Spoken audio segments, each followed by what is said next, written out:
Imagine not being able to read. Every time you see a sign on the road, you don't know what it says. Every time you see a label on a can of food, you don't know what it means. Imagine how hard it would be to do your grocery shopping. This is what life was like for Arnie Stewart, a person who survived as an adult who could not read or write. Arnie Stewart and Janet Leigh are the more extra than ordinary forces behind the book Always Ask for Help.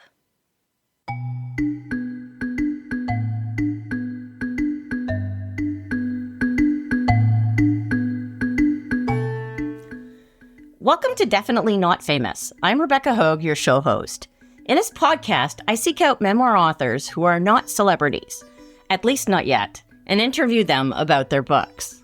I'm looking for stories that are more extra than ordinary. I met Janet Leigh through my first podcast, Demystifying Instructional Design. When I asked her how she came to be an instructional designer, she spoke of her time as a teacher of high school students who were struggling with literacy. This led to her telling me about the story of how she met Arnie Stewart and when she initially committed to writing his book. And one day there was a presenter who came to the school, and we all crowded into the library. And this guy, he was 59 or 60 years old, and he was shaking, and he looked scared. I thought, oh gosh, this guy's going to be a terrible speaker. And I looked at my students. I gave him that teacher look. Don't you dare do anything wrong. So he starts talking and he said, my name is Arnie Stewart. I grew up in a little mining town in Cobalt, Ontario. I spent 2 years in grade 1, 2 years in grade 2, 2 years in grade 3, 2 years in grade 4, and 1 hour in grade 5. I don't know what happened in school. I know I was always hungry and always ashamed and afraid to ask for help. I just couldn't seem to get the ABCs. And I really don't understand to this day why not. So he proceeded to tell my students the story of his life and how he lived in a parked car for a while. He ate food out of a garbage can to survive. But his trick was he always bluffed his way through. So instead of reading the signs to go anywhere, he would just get in behind the bus and follow the bus wherever he was going. To get his driver's license, he took it 7 times. And every time he would mark a different box until he finally passed. He was like the Forrest Gump of literacy. And my students were totally enraptured by him. A lot of them cried. And one boy at the end came up to me and he said, Miss, if you look in the parking lot, see that car? I said, yeah. He said, my family lives in that car. I live in the car in the parking lot. And I'm asking for help. Can you help me? And I'm asking because of Arnie. That day, I went and I found Arnie before he left. And I said, you don't know me, but my name's Janet Leigh and I want to write your book. I want to help you speak to more kids. So that's what we did. We got together and we ended up traveling around. We spoke to 72 audiences about always asking for help and how important literacy is.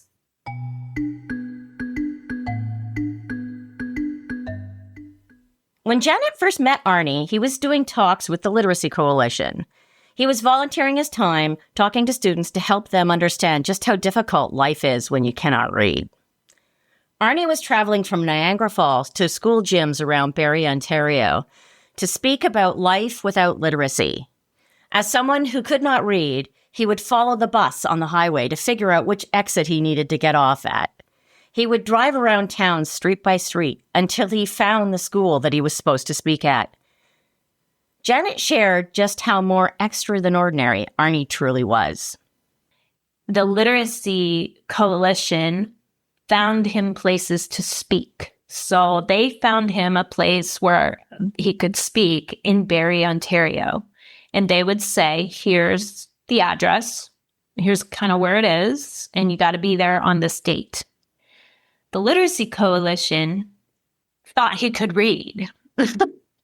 He couldn't. He was bluffing them too. And no matter what they tried, he was still like kind of lying to them. And they thought, if I give you an address, you'll be able to get there. Well, he couldn't.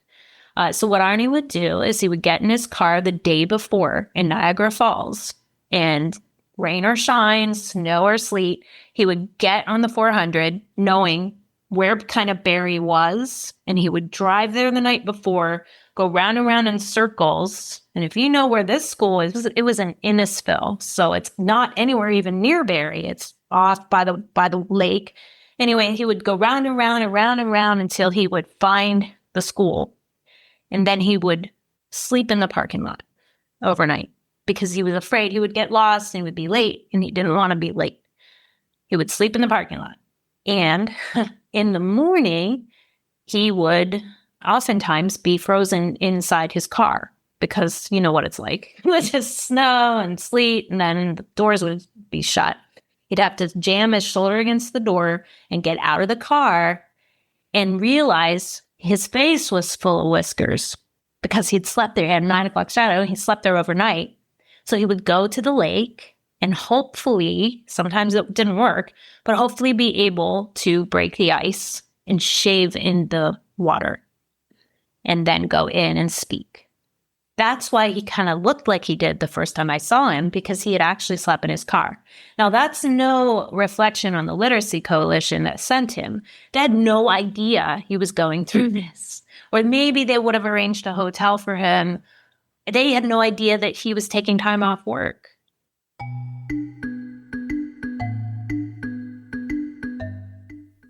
About a year and a half after Janet first met Arnie, she was no longer a classroom teacher. She worked for the school board as a literacy consultant. When she was tasked with training teachers, she returned to her promise to Arnie and designed a comprehensive plan to bring his story into classrooms. Here's how she told it. When I met Arnie, I was in a classroom, and by the time I circled back to my promise, it was probably about a year and a half. So I had left the classroom and had been promoted to consultant at the board office. And one of my tasks was to train teachers to recognize the students that needed help. And when I was tasked with that, I thought, I know exactly what to do. I got to get back in touch with Arnie and see if I can enlist him to go with me into schools.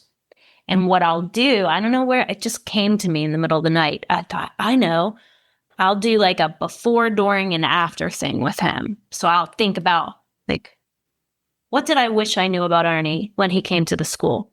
I wish I had had a conversation with my students.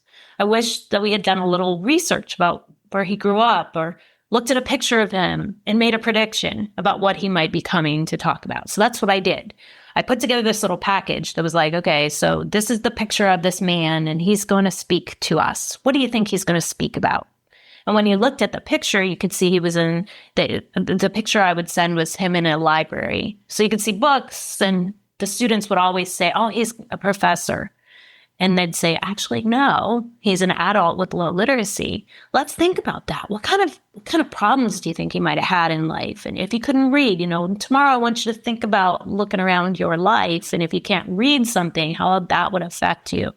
And so they would have questions coming into his presentation. And I love that generating questions piece. And that's the part I knew how to do, my literacy background, right? So the students would come and they'd have their questions with them. And then they would be totally riveted and wanting to hear him tell his story, because the teachers would prepare them. They would say, when he gets here, I want you to look at your questions and, see if he answers your question.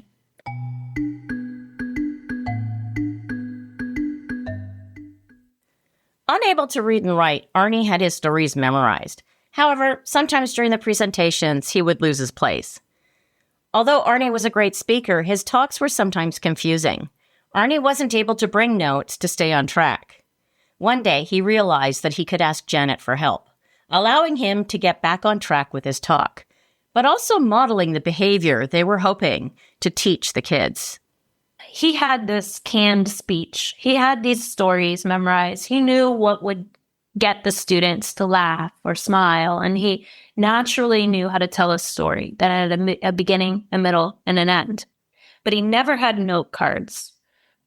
So what I did, I have all of the titles of his stories in a logical order on a piece of paper in front of me. Every time he told one of those stories, I would put a mark by that story. And he would tell the next story, and I'd put a mark by that story. He'd get to like the fourth or fifth story, and he would get confused, and he would stop. Before we were together, he would just tell something, whatever else came to mind. And his stories were very confusing before we met. But when we were together, he had this idea. He said, when I get confused, I'm going to turn to you, and I'm going to model asking for help. I was like, what? He said, yeah, I'm going to do this. I'm going to turn to you, and I'm going to say, Janet, I don't know. I'm confused. What story should I tell next? And all I had to do was look down at where we were in the list and go, oh, Arnie, tell us how you got your driver's license. He'd go, oh, I had to take that test 7 times. Do you know there's 72 questions on? And then he would just launch into that story. He would be back on track.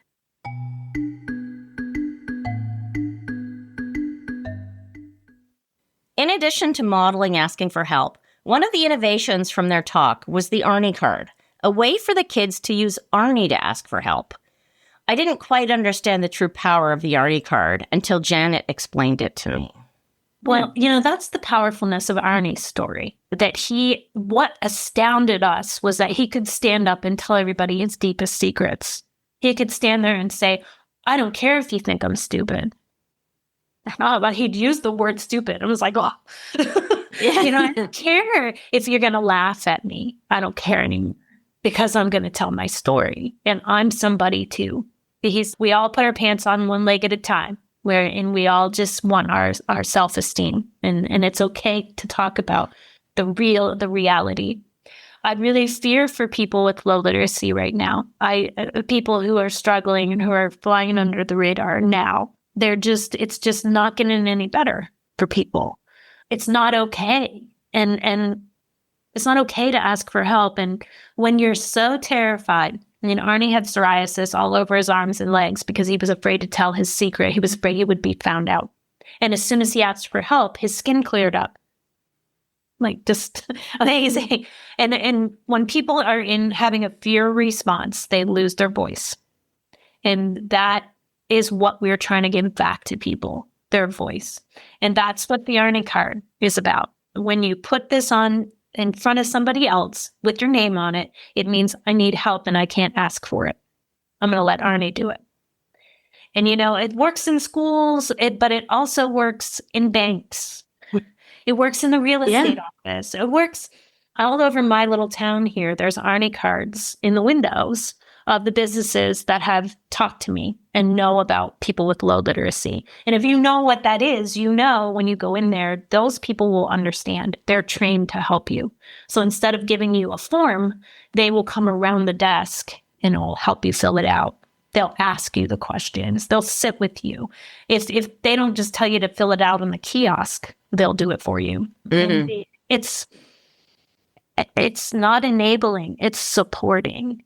And this is for the helpers as much as it's for the people who need the help. And if you don't know what support somebody needs, you can always ask them, how can I support you?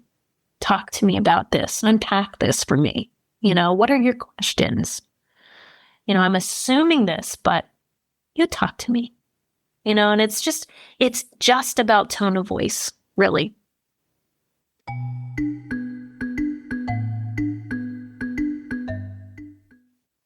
Janet is a force for literacy, but she's also a strong advocate for those with low literacy.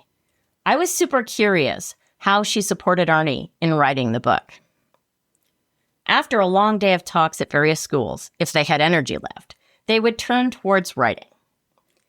With audio recorder in hand, Janet had Arnie tell the stories of his life. She used simple questions to bring out sight, sound, and feel, and help coach him into sharing the details needed for the book. Arnie Central, my office. It was a room totally dedicated to his story and his world. I had a white MacBook. I did not have a good microphone. I had a little camera, and I had a recorder, like a voice recorder, which turned out to be horrible. And the audio is terrible from it. But the MacBook is great. The only problem was there was this fan that would turn on and off. So I had to produce the audio book. And every time he would open his mouth, his false teeth would make a noise. So I had to edit out throughout the whole thing. So it was 1 second, cut, delete, join it. There was no like ripple delete at that moment. So the audiobook is kind of a piece of art in itself. And how I learned to be good at editing was listening to his story and pulling out the noises that were in the background. But also he would say, I remember a lot. I would just kind of listen for the flow of his story and take out any I remembers that were too many.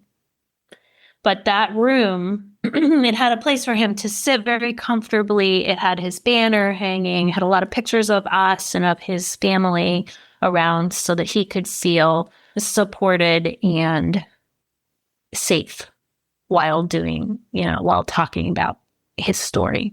But when it came to actually describing where he lived, so he grew up in Cobalt, Ontario, in a bit of a shack. It's gone now, just so you know. Like, there's nothing there anymore. That's how flimsy this place was. I said to him, well, what did it look like? He said, oh, and you can hear in the book, he says, well, it was a box. It had a bottom and a top, and it was a box. And I would have to pull that out of him and say, okay, but what was it like? Where did you sleep? And he'd say, okay, well, there were steps, and then you turn and there was one bed, and we all slept in that one bed. And then I'd say, okay, Arnie, what did it feel like? He says, well, I would look up, and I should have become a star teller at night because I could see through the roof at the stars. And in the wintertime, the icicles would form, and they would come down, and they would be looking at you. And I thought, that's brilliant. And part of his writing, like, I never tried to interject too much because it was the genuineness of how he described things that got me. So I would encourage him, and I kind of learned to keep my mouth shut. That's why a lot of times you never hear me. There's only very few moments where we talk together. But I try and keep my mouth shut because to me, all along, this was his book. And I didn't want to interject. I didn't want to ask because when I did say, what does the school look like? He would say, or what does your house look like? He'd say, it's a box. And okay, but that's really not his way of describing it. I had to get to the point where, like, tell me more about that. And then he would do it, but you'd have to give him some prompts to get there.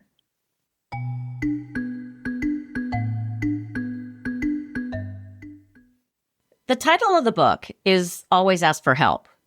This had me wondering about a time when Janet needed to ask for help. She was an English teacher and had never written a book.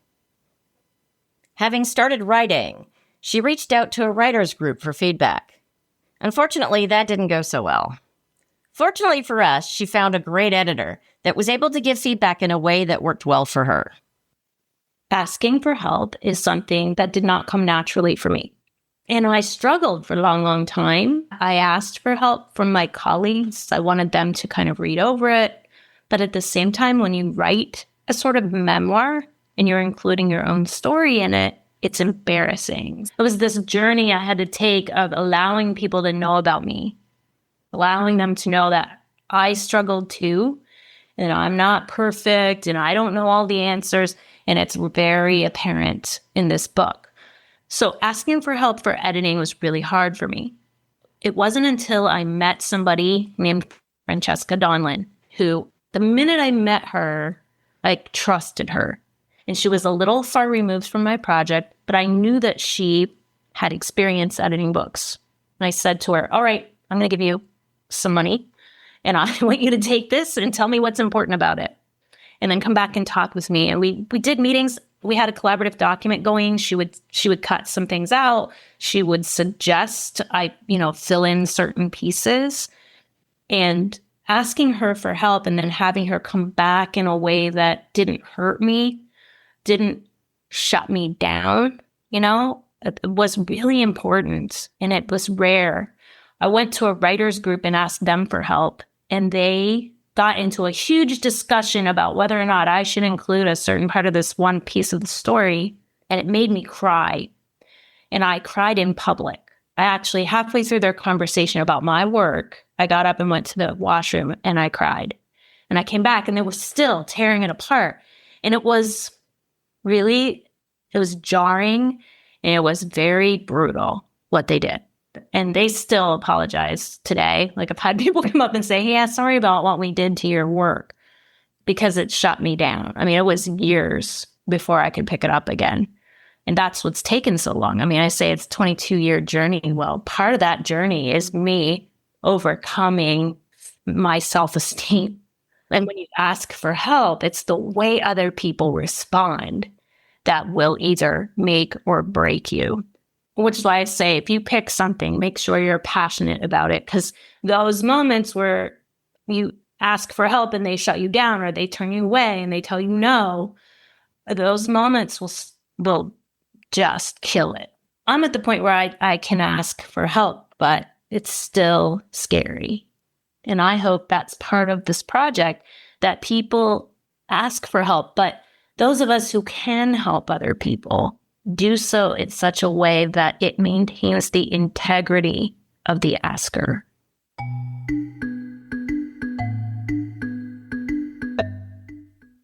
Having written and published the book, Janet felt the need to continue to find new ways to tell Arnie's story. The idea of writing a book about someone with low literacy didn't sit right with Janet. The book would reach people with high literacy, but it wouldn't reach people with low literacy. With the book finished, Janet took the next big step and started working on telling Arnie's story through film. My promise was just to tell his story, that it wouldn't die. And that's where I'm going with this project. I'm fulfilling the promise. I feel like the book is there, and that's one way to fulfill the promise. But the other way is, if I'm worth anything, if I learned anything, I know that a book is not the medium that gets to people like Arnie. If I learned anything, it's that my promise was not the smartest promise. If you think about it, a literacy project, let me write a book. It's great. And for those of us who are literate, we can read it. There are some of us who like to listen. So if you want to listen to it, the beauty is you can hear Arnie because I recorded him. It's him. It's not somebody else. It's actually, there are a couple family members who filled in a few places that were too, that the quality was eroded too much to keep. But most of the audiobook is actually Arnie's voice. Yay. And some kids, that sort of thing.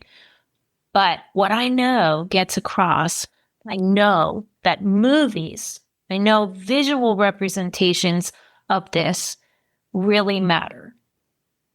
But I'm running into some issues because the story Arnie told of growing up in Cobalt, of his box, of a house, of the cold, of sleeping in his car the night before he came in to speak at my school, those are lost. How do we represent those?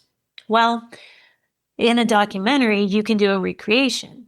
And that's fine, but if you've ever seen a recreation, I know that there's that stop in your head that goes like, oh, okay, yeah, this isn't really Arnie. I don't know if you ever think that, but it's very subtle.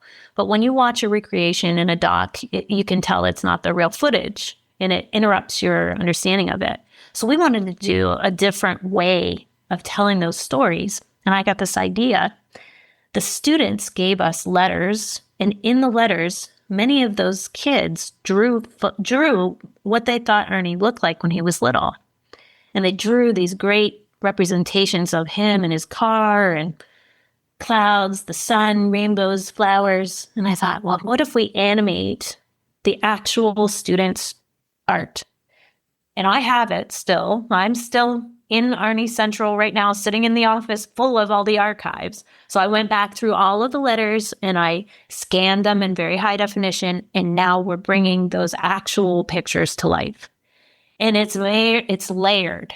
And that's how I feel, this is the perfect time for this project, because had I completed it back then when I was just recording him on my little MacBook, I would have needed a whole different set of production. I may have done recreations, but because it's been so long, we're at a time where there's no problem layering different animations for less money because of the programs we have and the know-how that we have these days.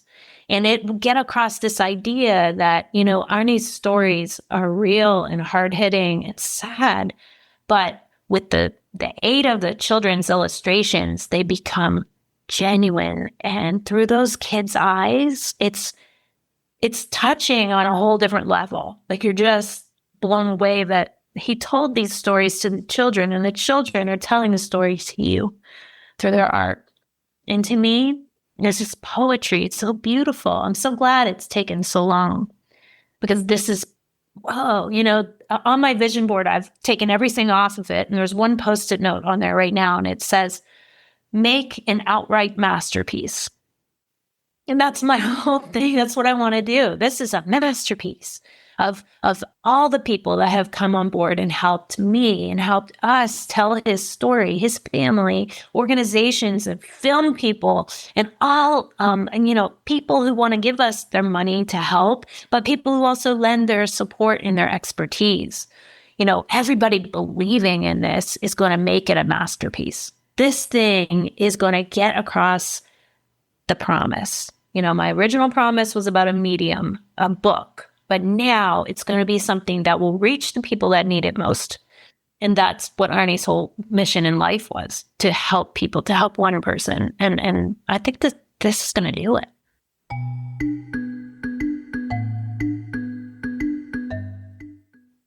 In the making of the film, I was curious. The audiobook is 4 hours long, so there is no way that everything in the book would make it into the film.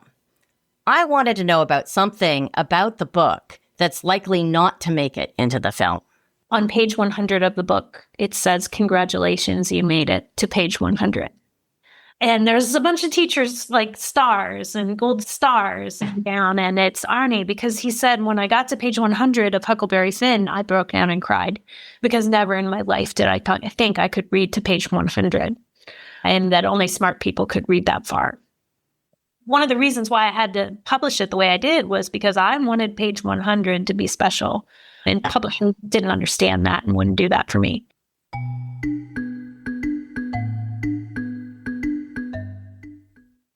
This has been a passion project for Janet for more than 22 years. She's finally succeeded in publishing the book. I asked Janet about what advice she would give to aspiring memoir writers. Allow people to help you. And if they say they will and then they don't, allow them to go, because it's okay. You will attract the people that will support you in this journey. And if they can't, you need to be able to cut them free sooner. And also, if there's something you want to write about, it's that thing that keeps you up at night that you should write about. It's that aha moment, the pivotal aha, when you go, all right, this is something that means this is my reason. This. And because that reason, the passion for that topic you choose, will get you through the really hard times. Because there will be hard times. And I said just recently, this is a marathon. It's not a sprint. You have to be able to keep going no matter what. And sometimes you do have to put it down. And there were moments where I was about to throw stuff away. I was like, it doesn't ever going to happen. Nobody cares. I'm throwing this out, but don't throw it out. You need a break. That's part of the journey too. Like, if you can put it down and you feel like, well, I quit that, I'll never do that. Well, that's not necessarily true. Maybe it's the timing that you need. You just need a minute, but pick something that you're super passionate about. And that'll get you through the hard times of this. And you know what? Like, have the audacity to tell the story. You don't know who needs it. This could be the reason somebody picks their life up again and keeps going. It's awesome. You can't pretend to know why you're doing what you're doing. You just have to tell the story.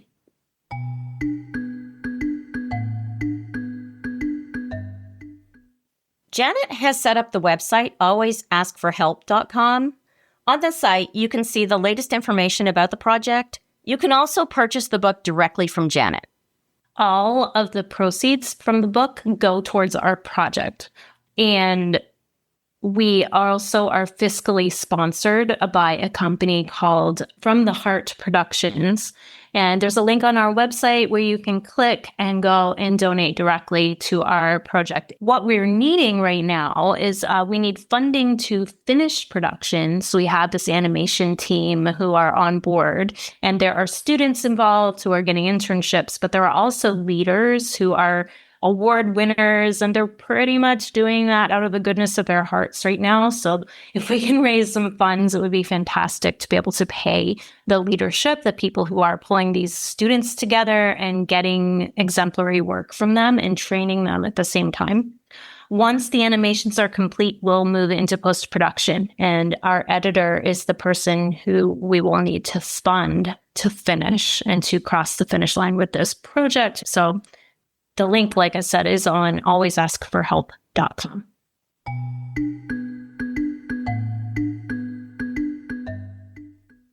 I want to thank Janet for being my first guest on Definitely Not Famous, More Extra Than Ordinary. I'm sure you'll agree that both Janet and Arnie are more extra than ordinary. The easiest way to support this podcast and the creation of the Arnie documentary is to purchase the book using the affiliate links in the show notes. Show notes are published on definitelynotfamous.com. Thanks for listening to Definitely Not Famous. This podcast is brought to you by Rebecca Hogue, the host and the producer for the show. To support the show, please consider purchasing the books using the affiliate links in the show notes. Alternatively, you can support the show using Patreon or PayPal links available on the show notes website, definitelynotfamous.com. I'm looking for more authors to talk to. If you have read a great memoir and want me to interview the author, please complete the listener's form on the website. If you're an author and you'd like to be a guest on this podcast, please complete the author guest form on the website.